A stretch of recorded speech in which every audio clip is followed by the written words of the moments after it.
One hen.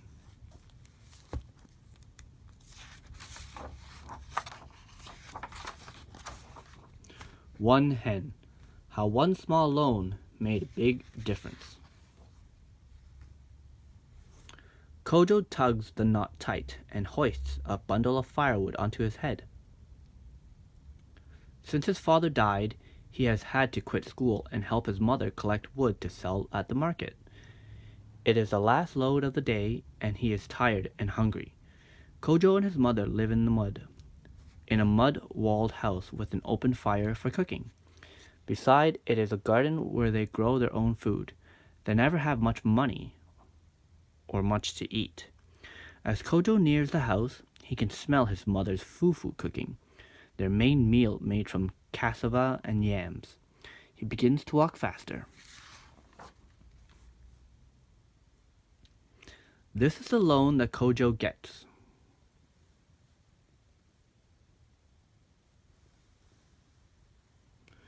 Kojo and his mother live in a village in the Ashanti region of Ghana. None of the 20 families in the village have very much money, but they do have a good idea. Each family promises to save a bit of money so that one family can borrow all the savings to buy something important. The Achimpong family is the first to borrow the money. They use it to buy 2 cartloads of fruit, which they sell for a profit at the market. When they pay back the loan, the Duodu family borrows the money to buy a second-hand sewing machine. They plan to turn the cloth they weave into shirts and dresses to sell. One day, it is Kojo's mother's turn. She uses the loan to buy a cart so she can carry more firewood to the market. She also hopes to rent the cart to people who need transport. There are a few coins left over. Kojo asks if he can have them to buy something for himself. He has a good idea too.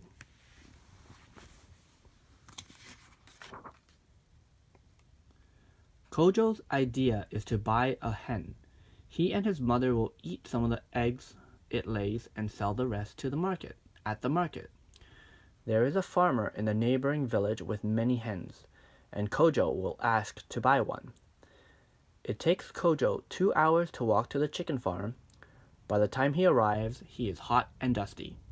He wonders how he will know which hen to choose. There are so many. Kojo tries to look over all the chickens. A white one pecks at the ground near his foot. Should he choose this hen? A speckled one flaps her wings and clucks.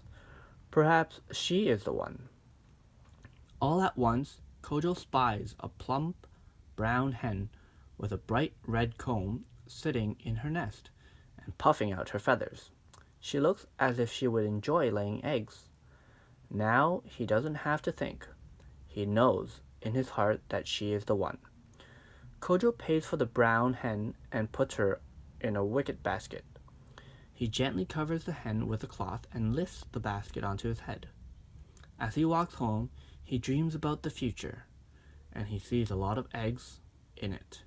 Eggs to eat, and if he is lucky, eggs that he can sell to buy more hens. That night, he puts the basket with the hen beside his bed mat to keep it safe. This is the hen that Kojo buys with the loan he got. Right here.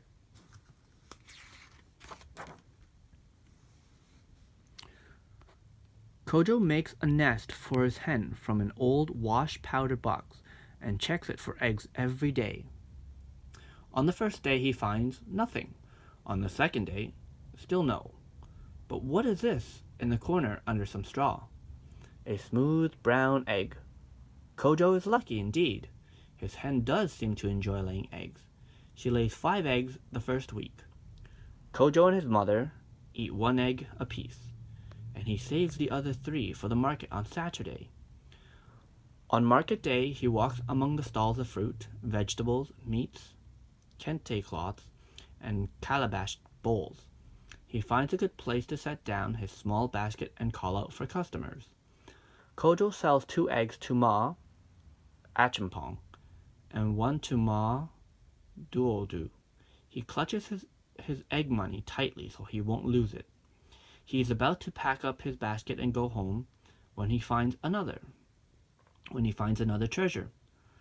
Loose grains and bits of fruit fallen onto the ground that he can feed his hen. Slowly, slowly, Kojo's egg money grows. After 2 months, he saves enough to pay his mother back. In 4 months, he has enough money to buy another hen. Now Kojo can sell 5 eggs a week, and he and his mother have more to eat. After 6 months, he buys a third hen, and he and his mother have an egg a day. Kojo is proud of his eggs, and his mother is proud of Kojo. Bit by bit, one small hen is making a big difference. These are the eggs that Kojo sells from the hen he bought. 1 year later, Kojo has built up his flock to 25 hens. He thinks the sound of chickens clucking and skittering about their enclosure is better than the beating of festival drums. But collecting eggs from so many hens is hard work. His speckled hen tries to hide her eggs. Today he finds one under a cassava plant, and his white hens peck at him when he checks their nests. Then there is his brown hen with the bright red comb, his first and still his favorite. She always seems to have a smooth brown egg for him. Selling eggs at the market has given Kojo some savings. Maybe he will use his egg money to build a fine wooden chicken coop. Maybe he will buy some things his mother needs, such as a new water bucket and a good knife. Or maybe he can pay for something he's been dreaming of. Fees and uniforms. Fees and a uniform so that he can go back to school. Your eggs have made us stronger, Kojo, says his mother. Now go to school and learn for both of us. These are the chickens Kojo buys with the money he got from selling the eggs.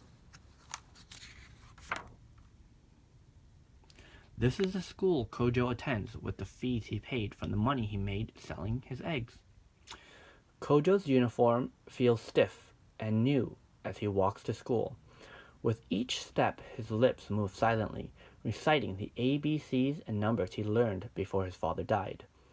In school, Kojo works hard to catch up with other students on reading and spelling and arithmetic.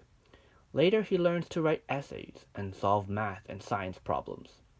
He learns about his country's history and its resources and about other countries in Africa and around the world. There are practical lessons for country life too. How to filter drinking water with a cloth to remove parasites. How to use chicken manure to compost made from garbage to fertilize soil and grow vegetables. The lessons Kojo learns help him care for his chickens. He dreams of growing bigger, but now he sees that he will need more education to make them come true. Kojo studies even harder and wins a scholarship to an agricultural college to learn more about farming. His mother will care for his chickens while he's away. At college, Kojo's dreams start to take shape, the shape of a farm of his own.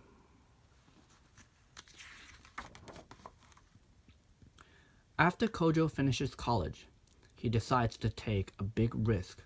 He will use all the money he and his mother have saved to start a real poultry farm. He buys a large plot of land and enough wood and wire to build chicken coops. Now he needs hens, 900 of them, to start the farm. He needs another loan, and a big one. This time, Kojo goes to the bank in Kumasi, a nearby town. When the banker hears that Kojo wants to buy 900 hens, he shakes his head. He does not want to lend money to a young man from a poor family. Kojo does not give up.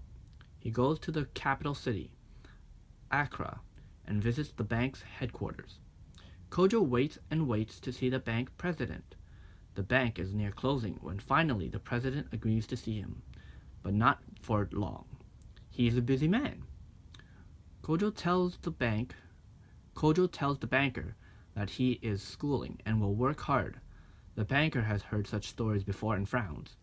Then Kojo tells him about the small loan and the brown hen and the egg money he used to build his flock.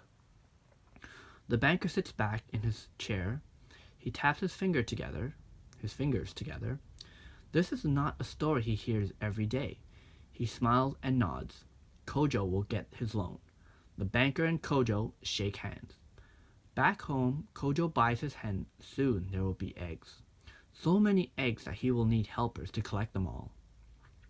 This is the farm that Kojo builds using the lessons he learned at college and the loan from the bank. This is the family Kojo raises on the farm he built with the money he made. That is Kojo. Kojo's hens are good layers. There are more than enough eggs for his village, so he travels to Kumasi to sell to the shopkeepers there. One shopkeeper is called Lumo. Kojo knows him well. This man grew up in the same village that Kojo's father did, and was a good friend. Kojo always goes to Lumo's shop last and sometimes stays for supper. He likes to hear stories about his father, and he likes the peanut stew and palm oil soup that Lumo's daughters make. Her name is Lumusi, and she is a teacher. She has many stories about boys just like Kojo once was, boys who want to learn and who have big dreams. Kojo loves these stories, and he visits more and more often. He wishes he could hear Lumusi's stories every day. One day he asks if she will be his wife. Lumusi is proud to marry Kojo and join him on his farm. Soon, Kojo and Lumusi are to be parents. As the years go by, they have 3 boys and 2 girls, all strong and clever. With the money from Kojo's eggs, they build a bigger house of cinder blocks and stucco.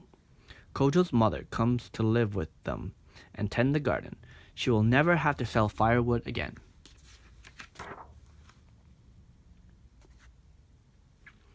Before long, many people are working on Kojo's farm. Men come to feed the chickens and clean the coops. Women collect the eggs and packs them in boxes. Still other workers drive the eggs to the markets in Kumasi and Accra. The workers have families. In all, 120 people depend on the wages from Kojo's farm. Families like the Odonkors have enough food to eat and money for their children's school fees. Ma Odonkor can buy medicine with her daughter when her daughter Akita falls ill. Pa Odonkor can rebuild the walls of their mud home with cinder blocks and buy wood-stamped adinkras cloth for special occasions. The workers on Kojo's farm can even afford livestock of their own. Some families buy a goat, others a sheep, and some start with 1 brown hen.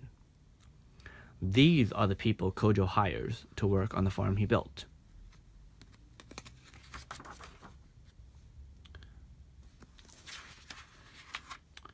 We will continue the story in part 2.